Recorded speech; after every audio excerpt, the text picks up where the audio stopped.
Bonjour, ravi de vous retrouver dans cette nouvelle émission de Lumière intérieure. Cette semaine, j'ai la joie d'accueillir un auteur, compositeur, chanteur, découvert et premier artiste français produit par le public français. C'était il y a 15 ans via My Major Company. Je suis sûre que vous vous en souvenez. Si je vous dis toi, plus moi, plus tout ce qui le nanana. Bah oui, Grégoire est notre invité. Bonjour Grégoire. Bonjour, vous allez bien? Très bien, et vous? Super. De retour sur KTO, Exactement. dans Lumière intérieure, Ouais. puisque vous connaissez cette émission et la chaîne, c'était il y a 4-5 ans, Ouais. à l'occasion, dans le sillage de votre dernier album à l'époque, c'était Expérience, sorti en 2018, et cette année, vous avez pris un peu de temps, cette fois. On en reparlera d'ailleurs, pourquoi, il y a Bernadette dessous, Soubirou. Là, vous revenez avec un 7e album, le dernier, qui s'appelle tout simplement Vivre. Exactement. Un titre fort. Ouais. Allez, on écoute, on regarde. Oui, mes amis, nous allons vivre et vivre fort intensément, à ne regarder que devant. Vivre à plus de 100 000%, en oubliant qu'on va mourir. Oui, mes amis, nous allons vivre sans condition, vivre vraiment. Sans peut-être, sans oui, mais attends.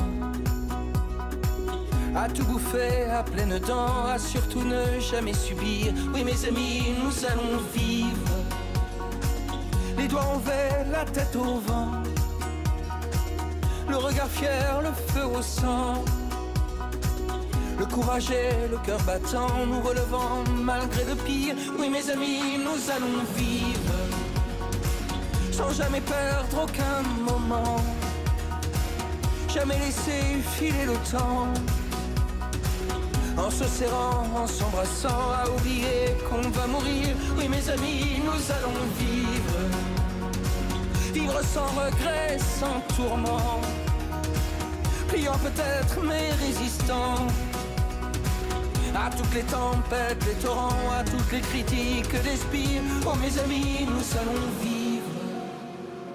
Vivre, il y a toujours des paroles très fortes dans vos chansons, vos textes.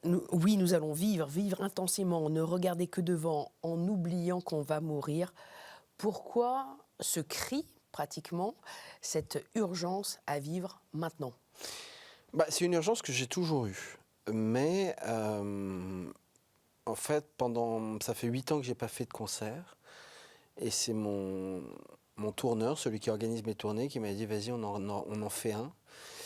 Et lorsque j'ai dû remonter sur scène, j'avais envie de parler de quelque chose et de raconter une histoire. Et le concert, je l'ai appelé « Vivre ». Et puis ça a bien marché. Il m'a dit « Vas-y, on fait un album alors pour faire une tournée ».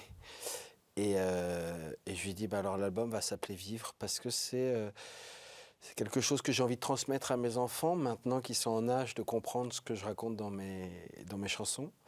Et puis il y a ce côté vraiment je pense que les gens ont aussi besoin d'entendre ces choses-là, notamment à cause du Covid. C'est une période qui a fait prendre conscience aux gens qui, heureusement pour eux, n'avaient pas eu de malheur dans leur vie, a fait prendre conscience que la vie, elle peut s'arrêter comme ça d'un coup, que tout peut changer du jour au lendemain. Ça leur a fait prendre conscience, je pense aussi, s'ils étaient heureux là où ils vivaient, là où ils travaillaient, avec la personne avec qui ils étaient, par exemple. Donc il y a plein de gens qui ont pris des grandes décisions à ce moment-là. Et donc c'est quelque chose qui traîne en moi depuis longtemps, cette urgence de vivre, et que j'avais envie de transmettre à travers cet album. Et je pense que maintenant, les gens sont assez réceptifs à ça. C'est vrai que la dernière fois que vous avez utilisé ce mot très fort, vivre, c'était il y a 10 ans. Je pense à Thérèse, vivre d'amour. Exactement. Là, il n'y a pas le d'amour qui va derrière. Mais il y a un peu les mêmes connexions, les mêmes mots, la même spiritualité derrière. Oui, d'ailleurs, je dis, nous allons vivre toujours en se disant qu'à part l'amour, rien n'est urgent. Donc, bon, la santé peut-être aussi. Mais en gros, si, il y a vraiment cette idée-là de... ça rejoint Thérèse dans le sens où Thérèse parlait des petites choses du quotidien, Et dans cet album, il y a vraiment cette idée de vivre le moment présent, de profiter de chaque instant. C'est ce que je dis aussi dans la chanson. Et donc, ça rejoint beaucoup sur ce côté contemplatif des choses, d'aller de l'avant aussi. Et donc, oui, c'est un mélange de tout. C'est vraiment un album qui réunit un peu tout mon parcours et tout ce que j'ai glané et gardé comme idée dans ma vie. Restons un peu avec ces saintes. On parlait de Thérèse, il y en a une autre que vous affectionnez, c'est Bernadette Soubirous, je l'ai citée tout à l'heure. C'est pour ça aussi que vous avez peut-être pris plus de temps à sortir ce nouvel album, puisque vous avez écrit tous les textes, les chansons de la comédie musicale Bernadette Soubirous. Oui, alors, 2 chansons. J'ai écrit toutes les musiques. Toutes les musiques. Mais les textes, c'est Lionel Florence et Patrice Guirao qui ont fait la plupart des chansons. Et c'était d'ailleurs très intéressant de pouvoir mettre en musique les mots des autres et les mots de gens que j'admire depuis très longtemps. En fait, pas que. Ça a commencé un peu avec Thérèse et ça s'est prolongé avec Bernadette. C'est-à-dire que, effectivement, quand j'ai fait mes 3 premiers albums, 3 tournées, et puis j'ai rencontré la femme de ma vie et j'ai eu des enfants. Et à ce moment-là, j'ai commencé à faire des projets qui me permettaient en fait de ne pas sortir de chez moi pour m'occuper de mes enfants. Et c'est vrai que quand j'ai écrit Thérèse, c'est Natacha Saint-Pierre qui les a chantés, donc c'est elle qui faisait les tournées. Et moi, je pouvais en fait composer la musique et puis enregistrer ça en restant, en retournant chez moi, en emmenant mes enfants à l'école le matin. Et ça a continué. J'ai fait un album de poésie, Jean de La Fontaine, Maurice Carême, les poésies qu'on apprend au primaire. Et puis j'ai fait quelques albums personnels que j'ai mis sur Internet en fait. Et puis est venu, à la suite de Thérèse, ce sont les mêmes producteurs qui m'ont dit on a adoré ton travail sur Thérèse, donc est-ce que tu veux faire Bernadette ? Et après avoir lu son histoire, j'ai trouvé pas mal de similitudes d'ailleurs avec Thérèse. Je me suis dit c'est une super idée et c'est un super projet en fait. Donc voilà, ça m'a permis, et c'est vrai que ça m'a pris plein de temps. Donc jusque-là, ça m'a bien occupé, mais ça me permettait aussi de rester pas mal chez moi. Bernadette de Lourdes, est-ce que vous avez une affection particulière pour l'une de ces 2 saintes ? On parlait de Thérèse ou Bernadette ? Alors, j'aime pas les comparaisons, mais j'ai passé plus de temps avec Bernadette. Il y a... Et puis chez Bernadette, il y a eu, il y a une aventure vraiment d'équipe. Entre le metteur en scène, entre les paroliers, entre tout le spectacle, toute la troupe. On le vit au jour le jour. J'étais encore, il y a une semaine ou 2, j'étais en Italie pour enregistrer la version italienne avec des chanteurs italiens. Donc Bernadette, elle reste encore très présente, même si je vois beaucoup Natacha Saint-Pierre et que Thérèse est là aussi, mais Thérèse reste encore un peu plus mystérieuse, même si j'ai beaucoup... il y a son livre, j'ai travaillé ses textes. L'histoire d'une âme, oui, vous avez voilà, exactement. dessus. Mais Bernadette, il y a tous les écrits, il y a toutes les choses, il y a beaucoup de choses beaucoup plus... je ne vais pas dire beaucoup plus concrètes, mais il y a toute une vie qu'on peut prendre par tous les biais, que ce soit du point de vue de la police, du clergé, de la rumeur, de Lourdes, de tout ça. Donc il y a vraiment beaucoup de choses qui font que, effectivement, elle est plus présente. Et puis ça a été un combat, beaucoup, Bernadette. Pour Sainte Thérèse, il y a pas eu, elle a une volonté, elle a fait des choses extraordinaires, mais au final, bon, à part la maladie, elle a eu une vie quand même très aimante, et puis entourée, et puis elle était un personnage hors du commun. Bernadette, elle est... bon, elles sont un peu pareilles quand même, mais c'est vrai que voilà, je passe plus de temps avec Bernadette. Vous parliez de transmission et de vos enfants tout à l'heure, Paul et Léopoldine, Oui. qui ont 10-12 ans. Alors, 11-9. 11-9 ans. Non, J'étais pas loin, à peu près. 10-12 en fin d'année, vous avez raison. Oui, en 2024. Est-ce que l'histoire de ces saintes, vous leur transmettez également, au-delà des Fables de La Fontaine et toutes vos œuvres ? En tout cas, ils viennent à Lourdes. Ils viennent voir le spectacle là, qui est en juin à Paris. Ils vont venir à Rome voir la version italienne. Il y a la version américaine, ils viendront aussi. Donc ils sont en permanence dans ils connaissent l'album par cœur. Donc en fait, ils connaissent la vie de Bernadette beaucoup mieux que moi à leur âge d'ailleurs. Et donc, après, moi, j'ai tendance à jamais, et c'est ce que je trouve vraiment bien dans le projet qu'on avait fait sur Thérèse et le projet qu'on fait sur Bernadette, c'est, je suis pas trop dans le prosélytisme, et donc j'aimais en fait le fait que Thérèse n'imposait rien. J'aime le fait que Bernadette n'impose rien. Et donc, je leur laisse se faire une idée. Et je pense qu'ils ont un lien très particulier à Bernadette, parce qu'elle traîne très souvent autour de nous. Mais je ne veux pas leur imposer quoi que ce soit. Après, en revanche, il y a eu des reportages, il y a eu des choses, des documentaires. Quand on tombe dessus, ils regardent. Mais on ne les oblige à rien. Et je pense que c'est la meilleure façon pour eux de se l'accaparer. Revenons sur votre dernier album, Vivre, 7e album. Beaucoup de textes, de titres très personnels. Est-ce qu'il y en a un qui a votre préférence? Je pense Le monde est à nous, qui est une véritable déclaration d'amour à votre épouse. Ouais. Il y a Je te pardonne. Oui. Je te pardonne, c'est une des chansons, je pense, les plus importantes que j'ai écrites dans toute ma carrière, en tout cas pour moi. C'est une chanson sur le pardon. Et c'est une chanson qui m'a permis, au moment où je l'ai écrite, de vraiment comprendre cette idée que le pardon était, je pense, la chose la plus importante. Se pardonner à soi-même, pardonner aux autres, pardonner à la vie, de tous les malheurs qu'elle peut nous apporter, pardonner à la mort, de nous prendre les gens qu'on aime, etc. Et il y a vraiment cette idée de... Ça permet d'avancer, ça permet beaucoup de choses. Souvent les gens pensent que pardonner c'est oublier, mais c'est pas forcément le cas. Pardonner c'est juste arrêter la rancœur. C'est lâcher le négatif aussi beaucoup. Et admettre que telle ou telle chose est arrivée. Mais ne pas décider de combattre, parfois contre des moulins à vent, quand c'est quelqu'un qui disparaît autour de nous, parce qu'on ne pourra pas faire revenir la personne.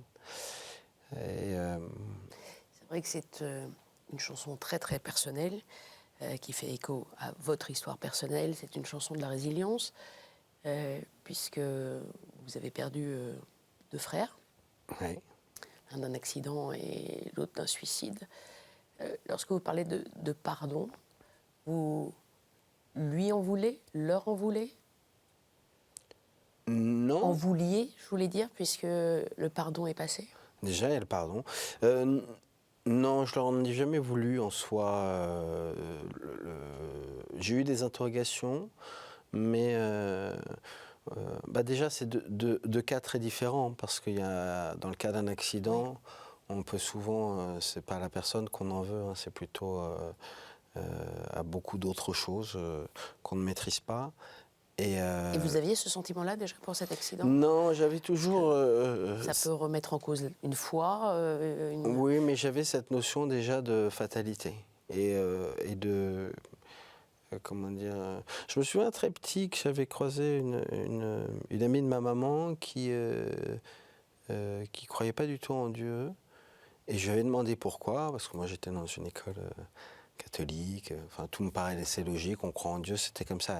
C'était pas l'époque où on se pose des questions, on commence à se poser des questions. Et en fait, elle me disait que son frère était décédé dans un accident d'avion et qu'à ce moment-là, elle avait comment dire, rejeté complètement Dieu. Elle disait que s'il existait, il n'aurait pas permis des choses comme ça. Et après en avoir discuté avec ma maman, j'avais vite compris qu'en fait, un accident, c'était pas forcément l'œuvre de Dieu. J'ai jamais estimé que Dieu avait, comment dire, tout pouvoir. Dans le sens où qu'il décidait de tout et qu'il choisissait tout, parce que dans ces cas-là, c'est quand même... il y a des choses qui sont quand même tellement affreuses que c'est non, moi je pense que... Enfin, je pense j'ai une conception qui est que le créateur a créé un monde et qu'après ça tourne. Voilà. Et que... j'aime bien aussi cette phrase qui est tout va pour le mieux dans le meilleur des mondes. Ça veut pas dire que le monde est parfait, ça veut dire que c'est le monde le moins affreux qui puisse exister, c'est le meilleur des mondes. Mais après, il y a un équilibre toujours. Et voilà. Et puis voilà, je ne veux pas rendre responsable qui que ce soit du malheur de certaines personnes, voilà, de toutes ces choses-là. Donc non, j'ai pas rejeté quoi que ce soit. Mais pardonner, il y avait beaucoup de se pardonner à soi-même. Se pardonner à soi-même et peut-être pardonner cet autre frère. Parce que là, on évoquait effectivement ce frère décédé par un accident. Mais plus me pardonner à moi-même dans le sens... qui s'est ôté la vie. Ouais, mais justement là-dessus, plus sur ma culpabilité de me dire que j'aurais pu faire plus. Ça a beaucoup plus de rapport avec ça et c'est ce qui m'a beaucoup plus permis d'avancer, de comprendre que de toute façon je ne peux rien changer aujourd'hui et que même si j'avais pu faire plus, je ne pense pas que ça aurait changé grand-chose, mais qu'en même temps, en tout cas d'arrêter de porter cette culpabilité et que ça ne servait à rien et que le connaissant là où il est, il m'en veut de rien, lui. Lui, il ne m'accuse de rien et il ne se dit pas, entre guillemets, pourquoi tu ne m'as pas sauvé. Je pense juste qu'il avait juste envie de partir et que c'était beaucoup plus fort que lui. Et on pourrait en parler, j'allais dire, pendant des heures, qu'à un moment, comprendre qu'effectivement, pour certaines personnes qui sont rentrées dans une sorte de, comment dire, une sorte de cercle vicieux, en fait, de tristesse, le retour en arrière est parfois trop tard. Peut-être pas, mais voilà, il y a des gens qui sont vraiment dans un... Et que parfois, c'est peut-être plus simple pour eux, peut-être un soulagement. Donc, dans ce pardon-là, il y a beaucoup de moi-même et d'essayer d'avancer, en fait, de pardonner l'injustice, voilà, la fatalité, tout ça. On va peut-être continuer à en parler dans la deuxième partie de cette émission. C'est le moment où je m'éclipse. Vous la connaissez, cette deuxième partie ? Ça fait longtemps, mais... C'est la même chose. Je vais vous proposer 4 mots, Oui. les uns après les autres, et on continue notre dialogue. D'accord. À tout à l'heure, Grégoire. Tout à l'heure.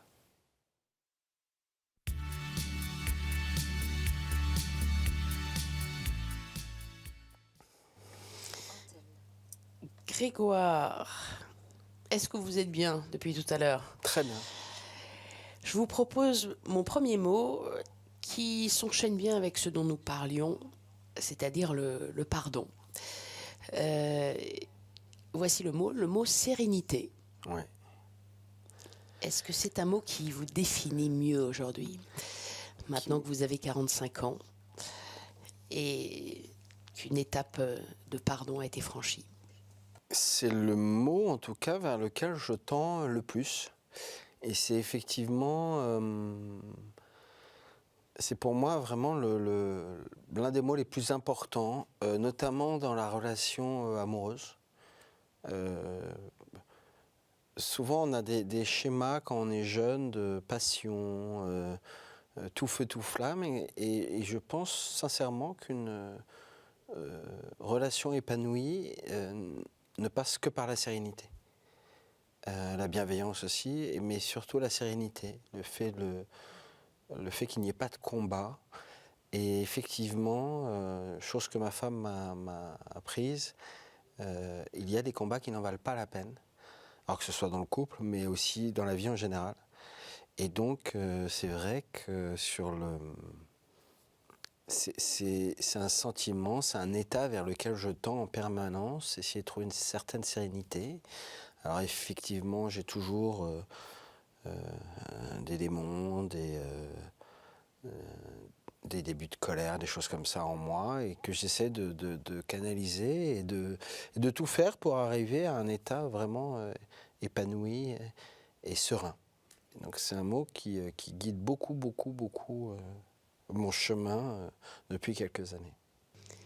Est-ce que votre paternité a conduit vers cette sérénité ? La paternité a joué aussi parce que effectivement,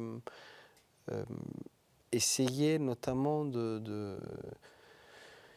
toujours en fonction de l'acte de l'enfant, et parfois un acte malheureux qui peut provoquer un énervement ou une colère, d'essayer de faire un pas de côté et toujours se dire est-ce que si ma journée avait été meilleure, le même acte de sa part aurait provoqué cette colère en moi? Je ne suis pas sûr, en fait. Et de comprendre que déjà d'être serein pour eux et de faire face aux situations et de gérer les situations calmement et sereinement, ça leur apporte beaucoup. Et ensuite, pour moi, de travailler sur mes colères, le fait d'être père et de me rendre compte qu'effectivement, ils réveillaient des choses en moi qui n'ont aucun rapport avec eux, en fait. Et ça, je n'avais pas compris ça dans mon rapport à l'autre, en général. Je croyais que c'était l'autre qui me mettait en colère, alors qu'en fait, la colère, elle vient surtout beaucoup de nous, à l'intérieur, des choses qu'on n'a pas réglées avec soi-même.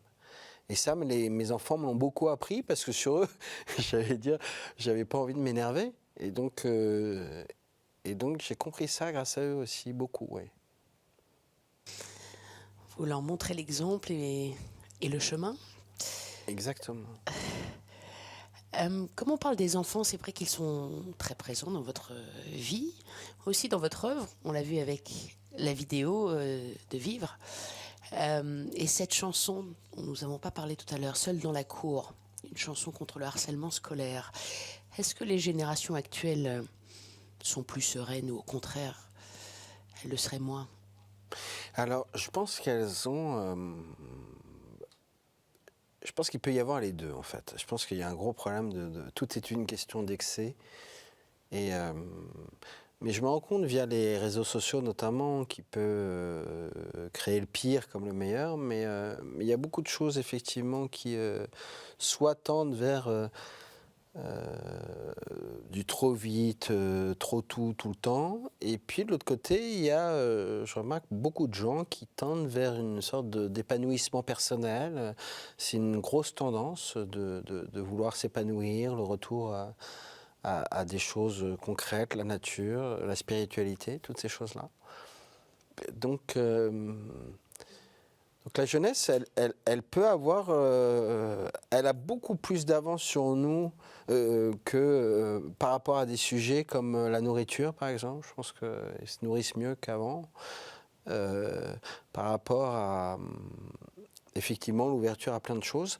Et en revanche, elle va avoir aussi plein de retard parce qu'il y a de tout maintenant. Il y a le mieux et le pire. Il n'y a plus l'entre-deux. Nous, on vivait dans un entre-deux. Maintenant, il y a des choses très très bonnes, des choses très mauvaises. Et donc, je pense que les harcèlements sont pires, mais qu'en même temps, il y a des gens qui se réveillent. Enfin, c'est assez paradoxal pour la jeunesse. Mais en tout cas, elle a les armes pour être meilleure que nous. Je ne sais pas s'ils vont les utiliser. Je vous propose le deuxième mot. Et tiens, on va peut-être continuer à parler d'enfants, mais pas que. Engagement. Le mot engagement. Vous êtes un homme engagé. On parlait des enfants, je pense à la voix de l'enfant, votre engagement associatif. Mais bien sûr, il y a l'engagement amoureux que vous avez évoqué, l'engagement politique aussi à un moment donné. L'engagement. Oui, alors l'engagement. J'ai été engagé. Je suis engagé, mais libre. D'ailleurs, j'étais conseiller municipal, donc j'ai fait un peu de politique et je me suis vite rendu compte que c'était pas vraiment fait pour moi, que ça devait être une vocation et c'était pas du tout la mienne. Et notamment, je pense aux associations. Généralement, les associations, j'ai refusé toutes les demandes de parrainage. Donc, je participe à beaucoup d'événements caritatifs, associatifs. Je rencontre beaucoup de gens. Mais justement, je ne veux pas être parrain d'une seule association pour pouvoir, entre guillemets, me donner au moins un petit peu à tout le monde et pas m'enfermer dans une seule cause, parce que je pense que je ne veux pas comparer du tout les causes. Et donc, et puis aussi, je ne veux pas non plus avoir une responsabilité que je ne pourrais pas forcément assumer, parce que je pense que qu'un combat associatif, c'est un combat de tous les jours. Souvent, d'ailleurs, ce sont les parents qui créent des associations et je les comprends tout à fait parce que c'est une cause qui, eux, leur tient à cœur. Moi, je préfère les aider de temps en temps, mais pas m'engager à 100% pour pas les décevoir. Mais après, amoureusement, là, je suis engagé jusqu'à la fin de mes jours, comme on dit, même après, sûrement. Et ben, j'aime pas ce mot de hasard, mais la vie a bien fait les choses. J'ai trouvé au moment où je m'y attendais le moins la personne qui a tout changé dans ma vie. Et c'est marrant parce que c'est pas quelque chose que j'imaginais quand j'étais plus jeune, mais c'est quelque chose que je désirais ardemment. Mais cette sensation de se dire que ça y est, c'est ce domaine-là, c'est définitif, c'est clair, c'est précis. Je suis plus du tout dans une recherche. Alors que la musique, à chaque fois que je sors un album, je cherche d'autres chansons, je continue toujours, j'arrive jamais avec un album en me disant ça y est, c'est fini, je ferai pas mieux. Alors que là, je sais que j'aurais pas mieux. Donc, espèce de sérénité, pour revenir au mot d'avant, de se dire que j'ai trouvé la personne qui m'accompagnera jusqu'au bout. Éléonore de Galard, qui Oui. produit aussi le spectacle musical Bernadette. Est-ce que vous pensez, vous le disiez plus ou moins tout à l'heure, que ce n'est pas un hasard? Elle a été placée sur votre route, pensez-vous? Elle a été... je ne sais pas si elle a été... Enfin, j'en sais rien, parce que quand on refait l'histoire, en fait, j'allais dire, j'ai presque plus envie de raconter l'histoire que de... Et les gens, se feront une idée. Mais en fait, j'ai vécu deux histoires avant qui étaient compliquées, c'est le mot. Compliquées. Donc moi, j'étais sorti de là en me disant, je veux plus... pour l'instant, je veux souffler, je veux être libre.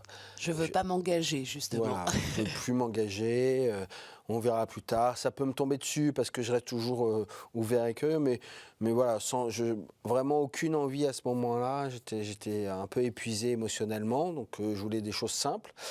Et je l'ai rencontré à un mariage auquel je ne devais pas aller. Et ma maman m'a appelé 2 jours avant en me demandant si j'y allais. Et en discutant avec elle, je lui ai dit que je ne pouvais pas y aller. Et au final, la vie faisait que je devais aller faire quelque chose à Toulouse. Et à ce moment-là, j'en parle à ma mère qui me dit mais le mariage est à 1 heure de Toulouse.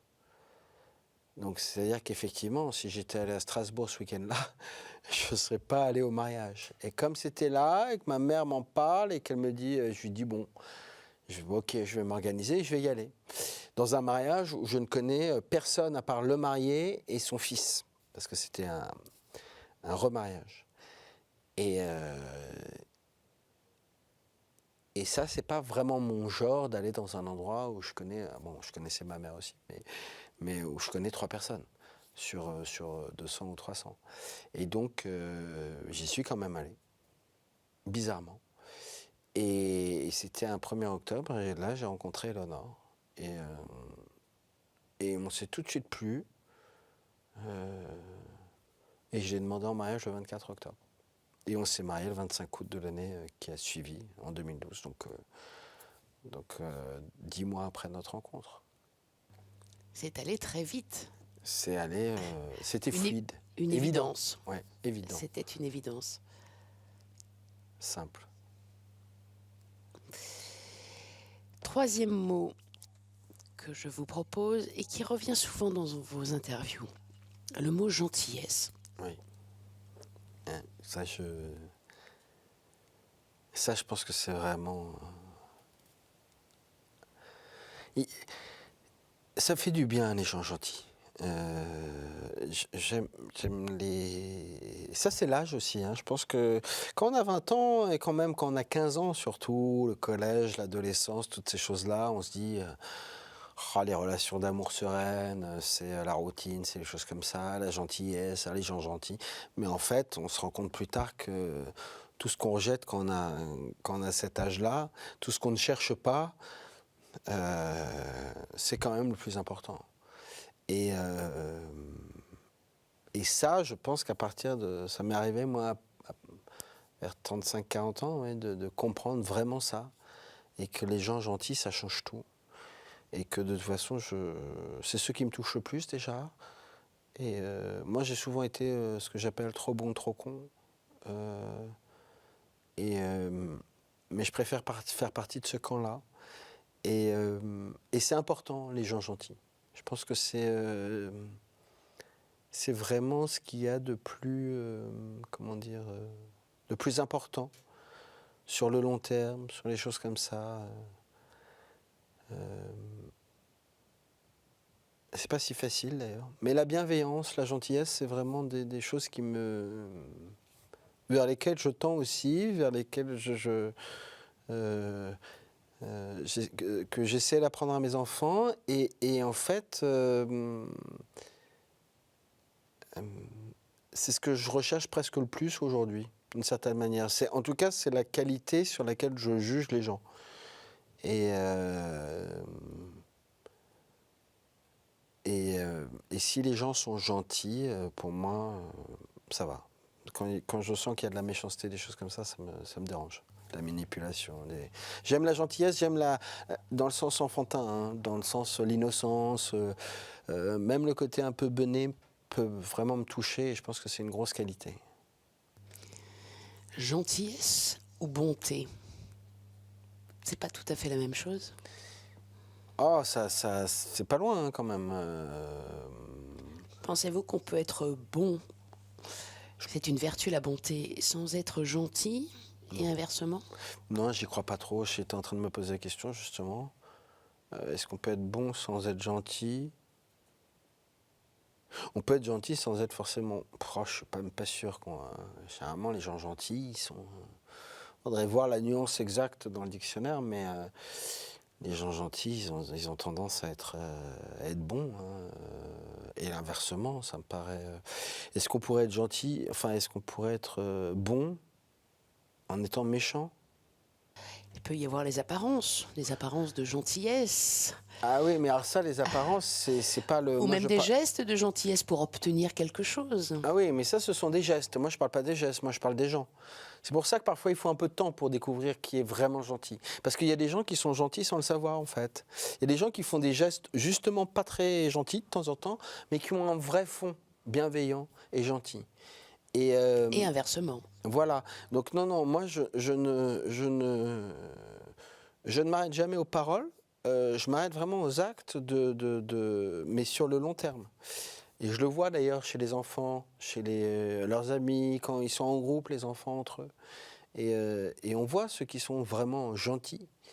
Et effectivement, ça ne se voit pas sur un geste, mais ça se voit sur plusieurs gestes, sur plusieurs temps. Mais non, il n'y a vraiment pas je ne m'arrête pas à l'acte de gentillesse. Ce n'est pas parce qu'on m'offre un cadeau et qu'on est bon à ce moment-là qu'on va être gentil sur le long terme. Non, je suis d'accord avec vous. Mais après, les vrais gens gentils sont généralement, je pense, très très bons.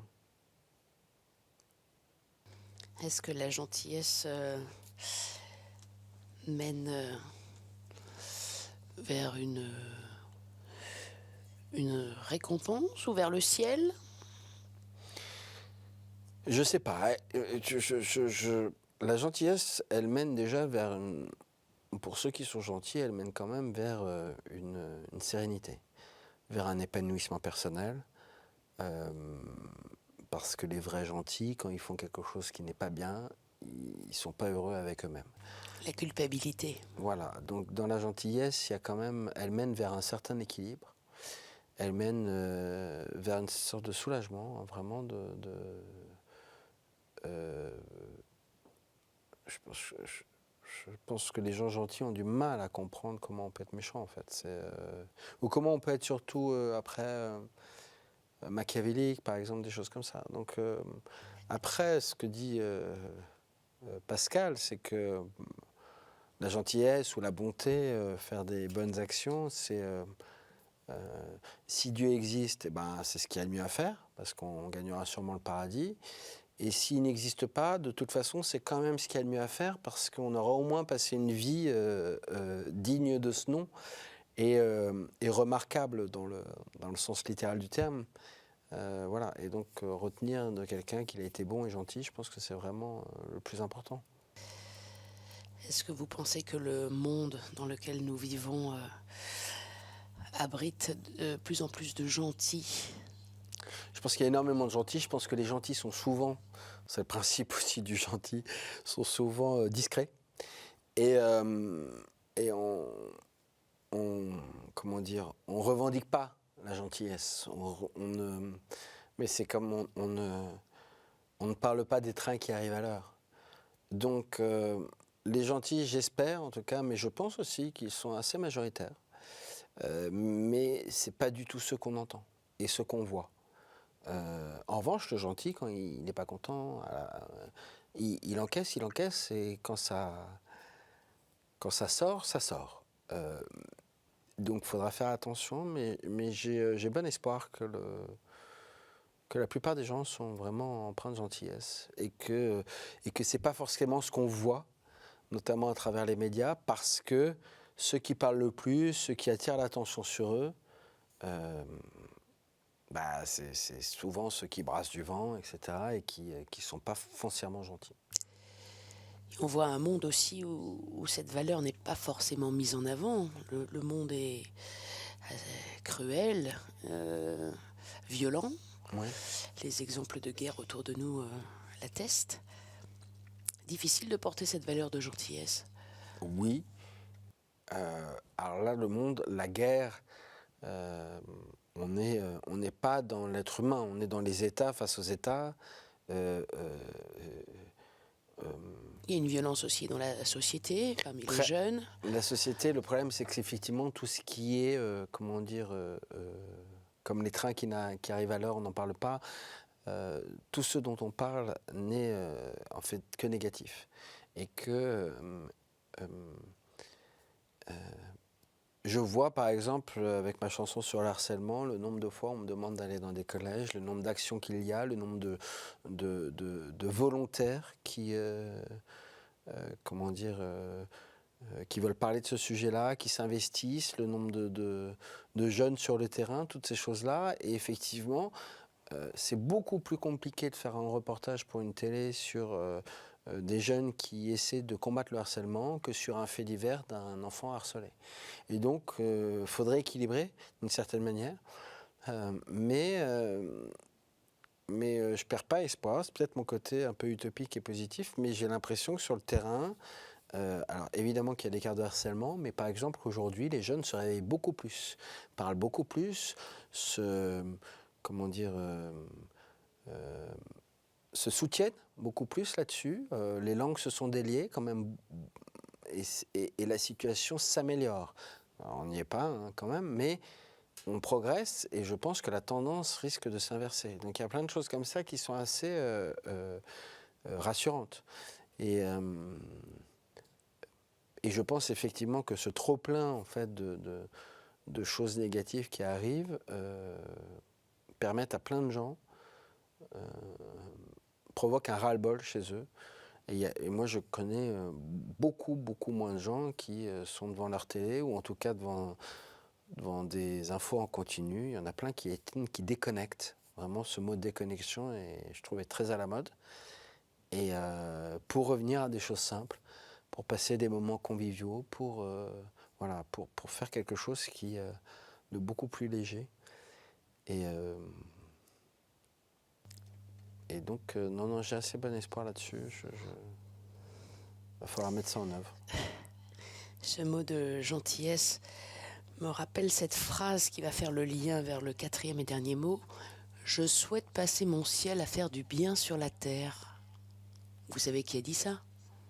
Alors, c'est l'une des deux. Sainte Thérèse. Oui, j'allais dire Thérèse en premier, mais Bernadette a dit quelque chose d'à peu près similaire aussi.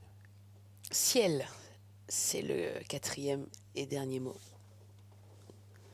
Quel est votre ciel Mon ciel, à vous, Grégoire? Vous qui avez une astéroïde prénommée Grégoire, à votre nom. C'est vrai. rare. C'est vrai, ça, c'est vrai. J'ai eu de la chance. Enfin non, mais je remercie l'astronome qui l'a nommé. Michel Horry. Exactement, suite à ma chanson Rue des Étoiles. Comme quoi la chance se provoque aussi. Hein. Mais mon ciel, il est très très comment dire, très grand. Il est très bleu. Il est très libre et sans horizon, d'une certaine manière. C'est vraiment quelque chose qui me... C'est un peu mon repère quotidien, en fait, cette espèce de... L'infinité des possibles à travers le ciel. Avec tout ce que ça représente, hein, que ce soit aussi bien le ciel, entre guillemets, physique, c'est-à-dire cette immensité bleue, ce qu'il y a derrière, l'espace, toutes ces choses-là, que le ciel, entre guillemets, spirituel, parce qu'il y a ce côté énergique, il y a mes frères, il y a les gens qui m'ont quitté, mes grands-parents, plein de gens comme ça. Ça fait partie, en fait, il est très énergique dans le sens, ce qui me donne des forces. Je regarde toujours vers le ciel, au loin. Et donc, c'est vraiment quelque chose qui me porte de manière permanente. Et aussi bien, d'un point de vue vraiment terre à terre que d'un point de vue spirituel.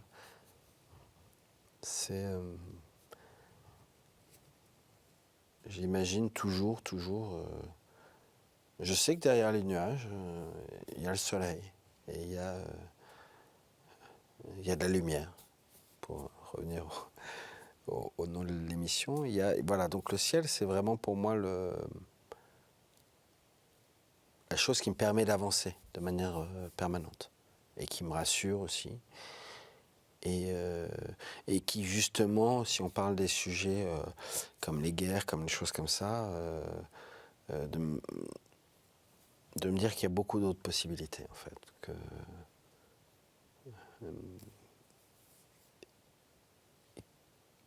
Au lieu de m'enfermer sur un écran, justement de déconnecter et de regarder le ciel. Vous conviez à une spiritualité du quotidien. Vous vous déconnectez, vous regardez le ciel. Est-ce que vous pensez aussi à l'au-delà? Au-delà du ciel? Oui. Alors au-delà, mais alors dans le sens spirituel, hein, pas dans le sens espace. Spirituel, oui. Oui, alors après, en fait, en tout cas, je ne me pose pas de questions sur... j'ai jamais été très...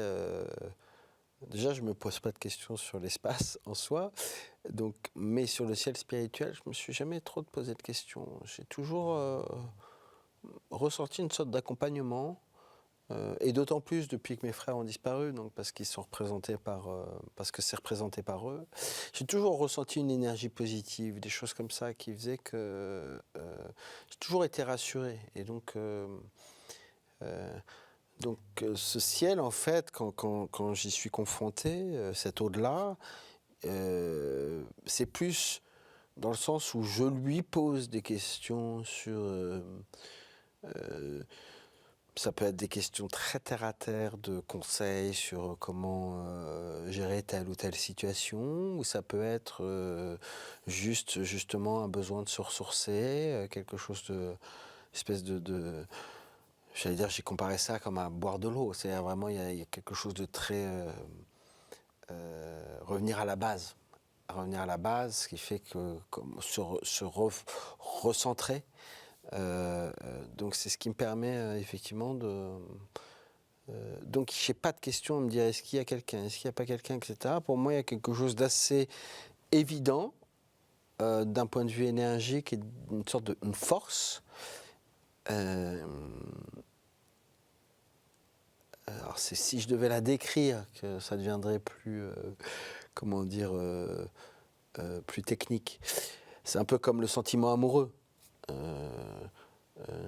peux donner 2-3 détails du pourquoi j'aime ma femme, mais c'est pas vraiment des raisons, c'est quelque chose qui est établi, qui est comme ça, et il y a une force qui m'attire vers elle, il y a quelque chose qui fait que je ressens un épanouissement, une sérénité avec elle qui est indescriptible. Et il y a cette notion-là dans l'au-delà, en fait, dans cette idée de... et ce qui rejoint aussi la gentillesse, qui rejoint le fait de vouloir essayer d'être gentil, d'essayer de bien agir, d'être bienveillant. Et qui me mène vers ça, en tout cas, je suis accompagné par tout ça. Ouais. Accompagné par le Seigneur? Le Seigneur, en fait, dans la notion de Seigneur, il y a une sorte de... comment dire? Je trouve ça un tout petit peu réducteur, parce que ça réduit à une religion. Et j'ai rencontré des gens d'autres religions, ou pas de religion du tout d'ailleurs, qui avaient ce genre de démarche aussi, en fait. Et j'ai rencontré des gens de ma propre religion, la religion catholique, qui n'avaient pas cette démarche, qui avaient des actes parfois de gentillesse, mais qui au final n'étaient pas des gens très bons. Et donc, j'allais dire, je pense que... Donc pour moi, il peut y avoir ce mot Seigneur parce que je suis baptisé depuis que j'ai 3 mois, j'ai été dans des écoles privées catholiques, j'ai travaillé notamment sur des spectacles et des albums qui sont comme Thérèse et Bernadette Soubirous, qui sont à connotation catholique. Et donc je nage beaucoup là-dedans. Pas mariée à l'église? Non, pas mariée à l'église puisque ma femme est divorcée. T'es divorcée, oui. Voilà, exactement. Mais ce que je veux dire, c'est que donc ça pourrait avoir ce nom-là.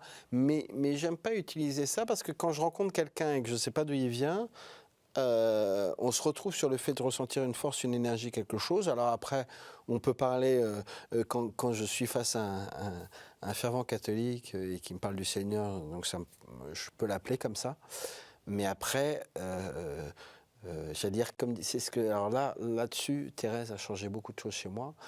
Il y avait vraiment, dans son discours, en étudiant ses textes, je me rendais compte qu'elle parlait de Jésus en disant que c'était son mari et qu'elle avait trouvé la voie grâce à lui et qu'il lui avait permis de voir plein de choses, mais qu'elle disait justement Jésus pour moi, enfin c'est Jésus, mais elle disait pas aux autres vous devez trouver Jésus. Elle disait aux autres vous devez trouver votre Jésus. Et je trouvais ça assez exceptionnel. En parlant du principe que votre Jésus, ça pouvait être une passion, ça pouvait être la personne avec qui vous vivez, ça pouvait être Jésus, ça pouvait être pour certains Marie, ça pouvait être plein de choses. Et de manière à ce que tant que le fait de trouver votre Jésus vous permettez de contempler les choses du quotidien, de faire de bonnes actions et des choses comme ça, c'était pour elle ce qui avait le plus important. En tout cas, c'est ce que moi, j'en ai, ressorti de ses écrits. Et c'est ce qui m'a touché chez elle. C'est de dire, moi, je l'ai trouvé là. Vous, ici, c'est une solution que je vous propose parce que c'est la mienne, c'est ce qu'elle raconte. Mais il y a d'autres solutions aussi. C'est pas parce que vous avez un autre guide que c'est pas forcément que c'est pas bien. Et c'est ça ce qui me paraît important. Pour ça que le mot Seigneur, en fait, c'est juste dire que on peut être bon, on peut être gentil, on peut faire plein de belles choses, même si on n'a pas trouvé le Seigneur et qu'on a trouvé peut-être la même chose, mais qui porte un autre nom. Merci Grégoire pour Merci. tout ce partage. Je reviens vers vous pour la conclusion. À tout de suite. Avec plaisir.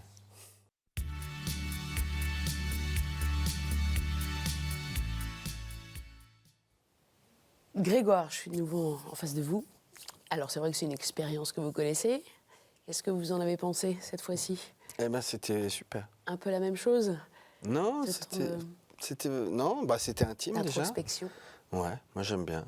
Ça m'a fait penser à plein de choses. Ça m'a donné envie de regarder les différences entre la gentillesse et la bonté. Ça m'a permis aussi de me rendre compte à quel point ça me tenait à cœur, en fait.